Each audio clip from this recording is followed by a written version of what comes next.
Selamat datang kembali di pembahasan kita. Pernah nggak sih Anda merasa kalau istilah strategi itu, wah kedengarannya keren, tapi kok seringnya abstrak banget ya? Malah kadang bikin frustrasi. Kayak, cerita para insinyur di Hughes Electronics itu loh, mereka kan biasa merancang sesuatu yang pasti, kayak pesawat luar angkasa gitu.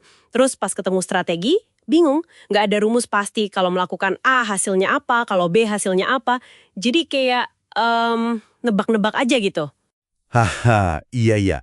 Itu frustrasi yang sangat umum. Dan sumber kita kali ini, bab 16 dari Good Strategy, Bad Strategy, nawarin cara pandang yang beda, yang mungkin lebih cocok buat logika berpikir kayak gitu. Oh iya? Gimana tuh? Ya, gimana kalau kita lihat strategi itu bukan sebagai rencana saklek atau daftar harapan, tapi sebagai sebuah hipotesis ilmiah. Hipotesis ilmiah, maksudnya kayak di lab gitu? Mirip. Jadi sebuah dugaan terdidik. Dugaan tentang apa yang mungkin, ya sekali lagi mungkin, berhasil. Dan yang paling penting, hipotesis ini siap buat diuji. Menarik. Jadi bukan cuma sekedar, oke, target kita A, B, C. Tapi lebih ke kami menduga, jika kami melakukan X, maka Y akan terjadi, mari kita buktikan. Tepat, itu dia. Ini kayak lompatan induktif dalam sains. Kita lihat beberapa data atau fenomena, terus kita bikin kesimpulan atau prediksi umum. Tapi, ya itu tadi, kuncinya harus bisa diuji.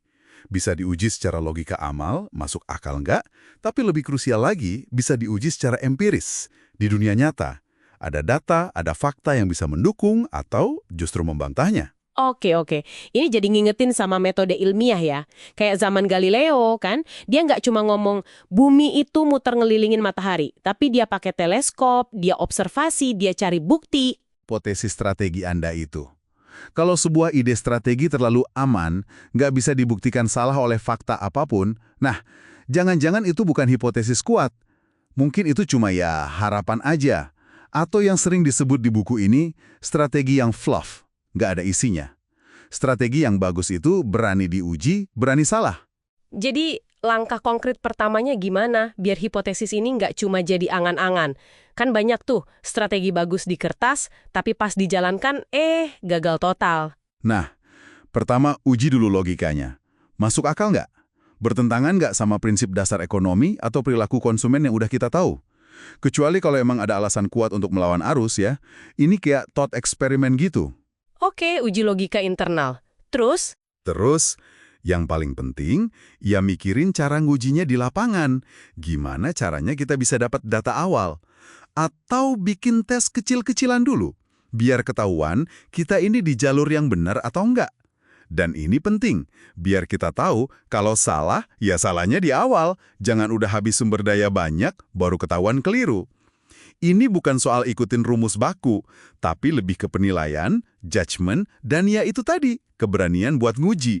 Jadi inget contoh Howard Schultz dan Starbucks yang ada di catatan Anda. Itu pas banget ya sama konsep anomali dan hipotesis ini. Gimana ceritanya dia bisa lihat anomali di Milan itu? Iya, jadi Schultz itu lagi di Milan, terus dia lihat sesuatu yang buat dia ganjil. Budaya minum kopi espresso di sana tuh hidup banget, komunal, orang ngumpul, ngobrol. Nah itu kontras banget sama kondisi di Amerika saat itu. Kopi ya kopi aja. Cenderung hambar, minumnya juga sendiri-sendiri. Padahal tingkat kemakmuran Italia dan Amerika saat itu ya relatif mirip lah. Jadi dia bertanya kenapa beda banget gitu ya? Betul, pertanyaan kenapa itu kuncinya. Kenapa ada perbedaan sebesar itu? Nah, anomali ini yang memicu hipotesis strategis dia. Jangan-jangan pengalaman ngopi komunal ala Italia ini bisa dibawa ke Amerika dan orang Amerika bakal suka. Padahal waktu itu belum tentu orang lain kepikiran gitu ya? Sama sekali nggak jelas. Bahkan bos-bos dia di Starbucks yang lama itu skeptis banget. Kan fokus mereka waktu itu jualan biji kopi, bukan bikin kafe tempat nongkrong. Beda banget cara pandangnya. Nah ini dia, punya ide itu satu hal, tapi Schultz kan nggak berhenti di situ. Dia beneran nguji hipotesisnya kan? Gimana caranya? Apa langsung buka banyak cabang? Wah, ya enggak lah. Justru karena idenya dianggap aneh, dia susah cari pendanaan awalnya. Jadi dia mulai dari skala kecil dulu di Seattle. Bener-bener ngebuktiin konsepnya langkah demi langkah. Dia nggak asumsi pasarnya udah siap. Dia eksperimen. Tiap gerai awal itu kayak laboratorium kecil buat dia nguji, ini jalan nggak ya? Apa yang perlu diubah? Dia cari data terus buat lihat hipotesisnya benar atau salah. Ini kontras ya sama pemain besar kopi yang mungkin udah ada saat itu, mereka mungkin lihat data yang sama, atau pernah juga ke Italia.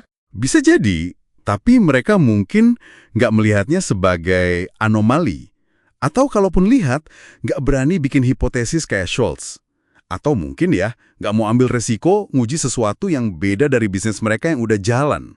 Mereka mungkin terlalu nyaman sama asumsi lama. Schultz ini kayak ilmuwan yang nemu data aneh, data yang nggak sesuai teori yang ada. Dia nggak abaikan data itu.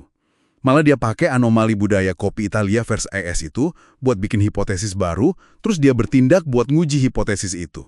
Dia lihat peluang di mana orang lain mungkin cuma lihat, oh beda budaya aja, atau terlalu berisiko. Persis. Butuh keberanian dan kemauan buat bereksperimen. Nah, ini mungkin bisa jadi bahan pikiran buat Anda juga. Gimana caranya Anda bisa bikin eksperimen kecil buat nguji asumsi-asumsi dalam strategi Anda sendiri?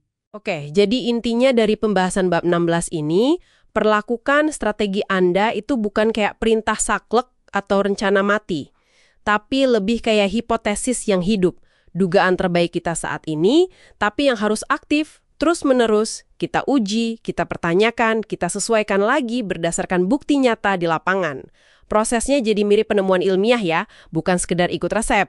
Betul sekali. Dan ini mungkin bisa jadi pertanyaan penutup buat Anda renungan nih. Coba lihat di sekitar Anda, di industri atau bidang Anda. Ada nggak sih anomali? Hal-hal yang kayaknya ganjil, nggak konsisten, nggak biasa, atau mungkin sering diabaikan sama pemain lain. Dan kalau ada, hipotesis strategis apa yang bisa Anda bangun dari situ? Dan yang paling penting, gimana Anda bisa mulai mengujinya? Siapa tahu, ada peluang besar tersembunyi di sana.